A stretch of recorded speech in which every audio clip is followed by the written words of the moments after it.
नमस्कार मैत्रिणींनो, काल माझ्या व्हिडिओची वाट बघितली असाल ना, पण सॉरी काल व्हिडिओ टाकला नाही कारण थोडीशी माझी तब्येत नरम गरम होती, थोडीशी सर्दी झाली होती आणि त्यामुळे घशाला बोलताना त्रास होत होता, त्याच्यामुळे मग काल मी व्हिडिओ टाकला नाही.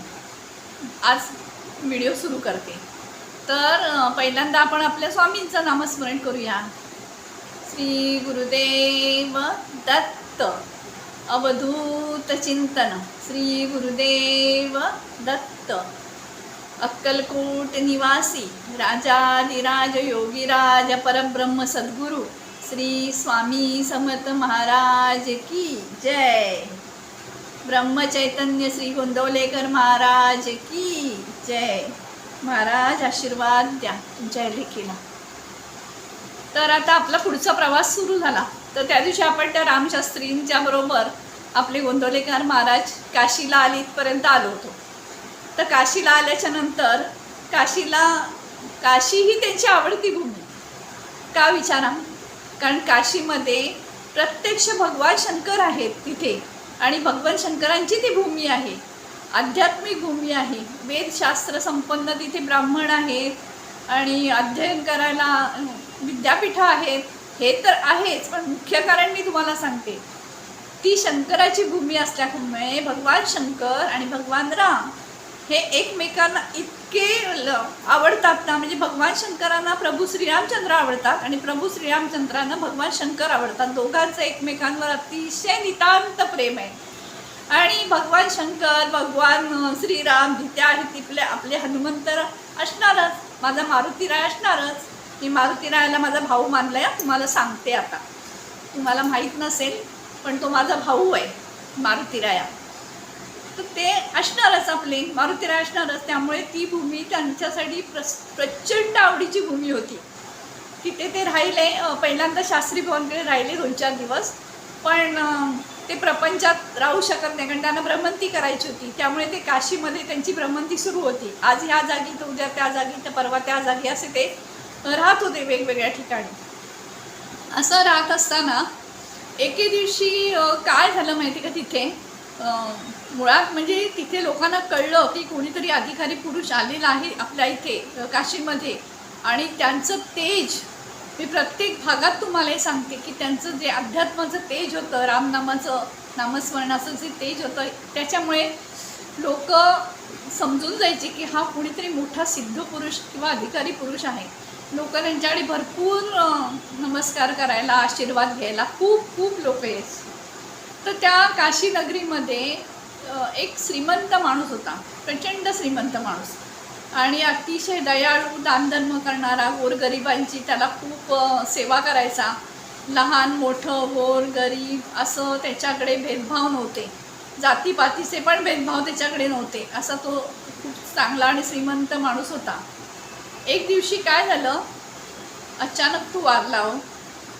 अचानक त्याला काय झालं माहिती नाही, मृत पावला तो.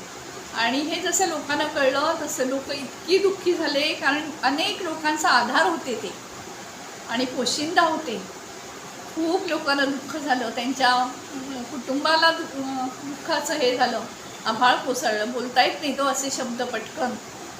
तर त्यावेळची प्रथा एक फार वाईट होती, तुम्हाला सांगते.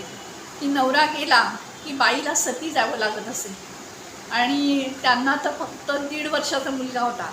ते जो श्रीमंत माणूस होता तो पण वयाने तसा लहान होता, मोठा नव्हता. त्यांना फक्त 1.5 वर्षाचा एक मुलगा होता, आणि त्या माऊलीला सती जावं लागणार होतं. कारण त्यावेळची प्रथाच तशा होत्या, खूप विचित्र दृष्ट प्रथा होत्या, काही होत्या त्या.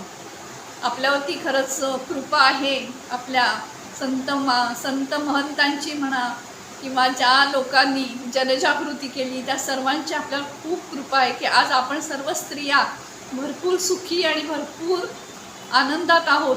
त्यावेळेच्या बायकांना काय काय सोसावं लागलं असेल तो परमेश्वरच जाणे बाबा.